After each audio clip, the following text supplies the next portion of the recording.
Hello दोस्तों। यहाँ पर और एक तगड़ा न्यूज़ आज मैंने पढ़ा, जो कि एक द हिंदू के आर्टिकल में आया है। आप देख सकते हैं यहाँ पर बहुत ही इम्पोर्टेंट न्यूज़ ये इसलिए है क्योंकि आप देख सकते हैं कि यहाँ पर India's first national water body census, ये नेशनल वाटर बॉडी सेंसस है। ऐसे तो कभी सुना नहीं जाता कि वाटर बॉडी के सेंसस के बारे में, तो यहाँ पर कुछ जान लेते हैं कि what is basically water body census and why, इसकी ज़रूरत ही क्या है एंड क्यों करवाया जा रहा है। आपको अगर पता भी होगा कि शायद 13 अप्रैल तक एक और भी न्यूज आया था रिगार्डिंग वाटर बॉडीज, जो कि basically distribution and utilisation of water bodies in India. So this news was basically distribution, right? Distribution and utilization. There are lots of names of water bodies like pond, like tank, like reservoir, etc mentioned in the earlier article. But here there are lots of reason that why this water body census is done. So let's discuss today the main part. So I have identified certain paragraph which are too much important from this article, which are too much important from the exam point of view. Here you can see that this water body census conducted by the Ministry of Jal Shakti. So whatever be the scheme, whatever be the report, and whatever be the census, uh, which ministry is involved in this case is too much important always. So I will prefer always to you remember these things, that Ministry of Jal Shakti is the ministry which conducting the water body census. Okay. Now let's come to the why it is necessary. Groundwater decline, biodiversity loss, climate change, and increase in the frequency of floods and droughts. That's why India is facing these kind of issues. In this context, water body is important. They buffer against climate variability, holding floodwaters for use in dry periods. They contribute to food and water security as well as livelihoods by recharging groundwater and providing water for irrigation and livestock. ये दोनों line आपको बहुत ही easy लग रहा होगा, लेकिन ये बहुत इंपॉर्टेंट लाइन है क्योंकि इसको हम डायरेक्टली अपने आंसर राइटिंग में लिख सकते हैं। कितना प्यारा लाइन है और आर्टिकल में लिखा है। सारे बातों को एक ही सेंटेंस के अंदर लिखना ये एक बहुत बड़ा क्वालिटी होता है। एंड मैं इसको हमेशा ऐसे जगह से ही मैं कलेक्ट कर लेता हूँ। बहुत बढ़िया बढ़िया जो आर्टिकल्स वगैरह आता है, एक ही लाइन में कितने सारे वर्ड्स, कितने सारे की वर्ड्स डायरेक्टली लिखा हुआ है, तो इससे हम आंसर राइटिंग को डेवलप कर सकते हैं। साथ ही साथ यहाँ पर आप जिस्ट में रीजन को भी देख सकते हैं, मैंने भी इसको पढ़ा है। India is facing A water crisis with ground water decline, biodiversity loss and climate change, increasing the frequency of floods and droughts. In this context, water bodies are important. And this is the basic context why is water body is important. Okay, so this was the basically news regarding this. Here are lots of information. There are you know that our India is basically there are lots of states of India which are completely dependent on uh, irrigation issue, right? So basically if you see this area, this is completely based on irrigation. I will simply say uh, irrigation.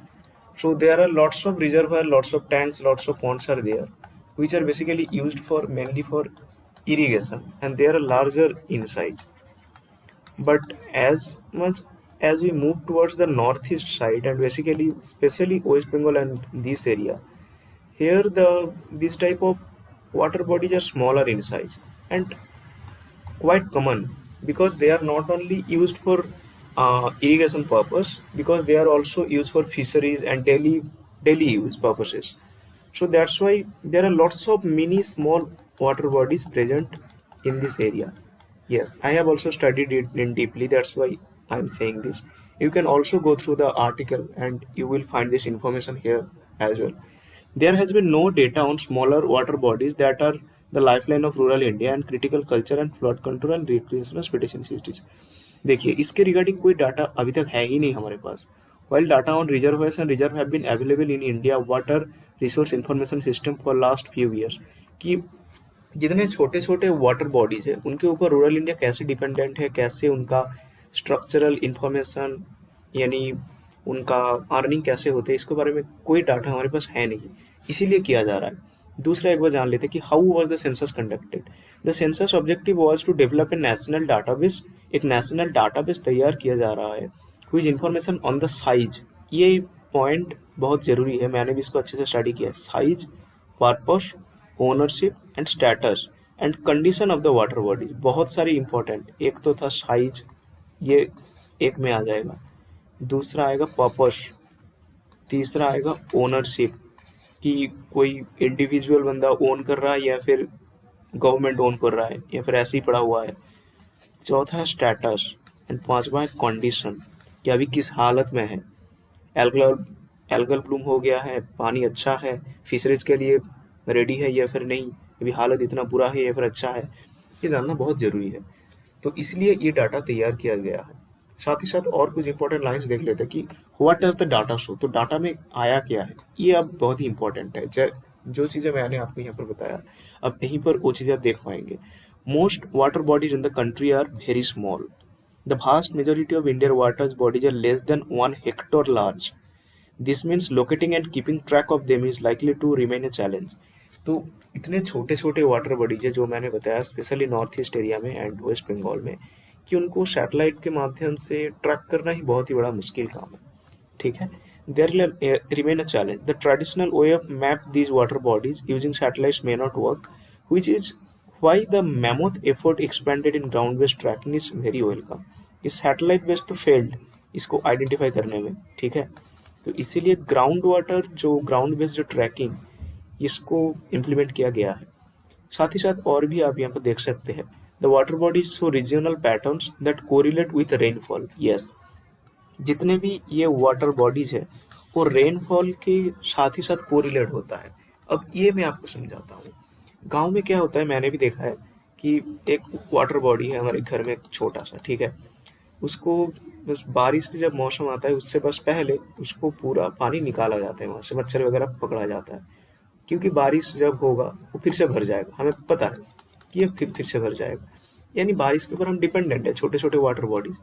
There are lots of information here, just you can see. In drier states like Gujarat, Maharashtra and Rajasthan, water bodies tend to be larger, जो मैंने आपको बताया था कुछ time पहले, and publicly held.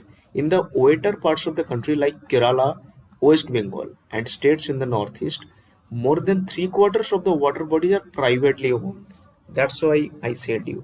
There are so much important water bodies which are individual,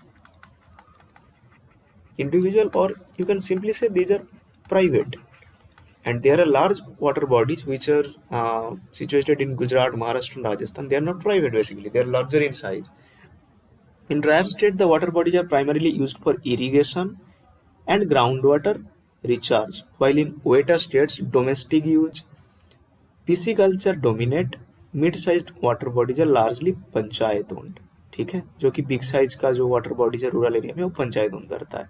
तो ये important news आपको जानना जरूरी है, क्योंकि यहाँ पर क्वेश्चन फ्रेम हो सकता है कि what are the issues regarding water body census, कि ground water based tracking why is welcome this process. So there are lots of questions can be framed from this particular article, and there is one more information. Secondly, there are inconsistently the census water bodies into 5 types of water bodies. ये जानना बहुत जरूरी है, मैंने इसको अच्छे से identify कर लिया है अपने नोट्स में, आप भी यहाँ पर कर सकते हैं. एक तो है पॉन्ड्स, दूसरा है टैंक्स, तीसरा है lakes,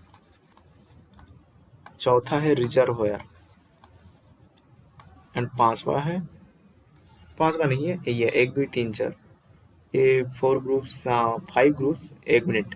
Pond's, tanks, lakes, reservoirs and water conservation schemes. Okay, water conservation schemes.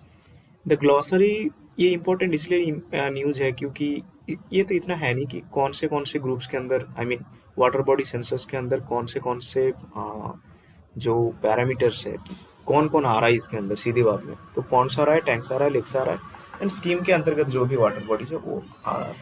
अब यहाँ पर कुछ एडिशनल इंफॉर्मेशन मैं आपको देना चाहूँगा. आप अगर 13 अप्रैल का अगर आप द हिंदू का न्यूज़ अगर आप पढ़ेंगे तो आपको यहाँ पर पता चल जाएगा. और एक न्यूज़ था, the distribution and utilisation of water bodies in India, जो भी किया इसको भी किया गया था मिनिस्ट्री ऑफ जल शक्ति के द्वारा, ये मुझे पता है।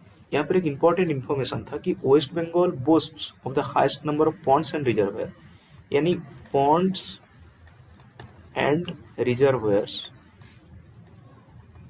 सबसे ज़्यादा है वेस्ट बंगाल में। ये इन्फॉर्मेशन बहुत इंपॉर्टेंट है। आंध्र प्रदेश, एपी हमारा, highest number of tanks, right, and Tamil Nadu has the highest number of lakes. Lakes के मामले में हमारे तमिलनाडु सबसे आगे है। And Maharashtra leads to the terms of water conservation, जो इनिशिएटिव है वो सबसे ज़्यादा है हमारे महाराष्ट्र में। ठीक है, ये तीनों इम्पोर्टेंट फैक्टर्स है जो शायद मुझे भी लगता है कि आपको याद कर लेना चाहिए कि आंध्र प्रदेश में सबसे ज़्यादा टैंक्स है, लेक सबसे ज़्यादा है तमिलनाडु में, फंड्स एंड जो रिजर्वर्स है वो सबसे ज़्यादा है वेस्ट बंगाल में।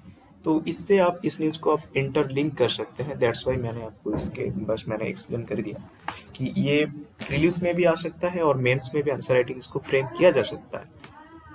तो that's all for me today. मैंने कोशिश की आपको एक्सप्लेन करने के लिए। अगर अच्छा लगे तो एक लाइक ठोक देना। चलिए मिलते हैं फिर कभी। Thank you.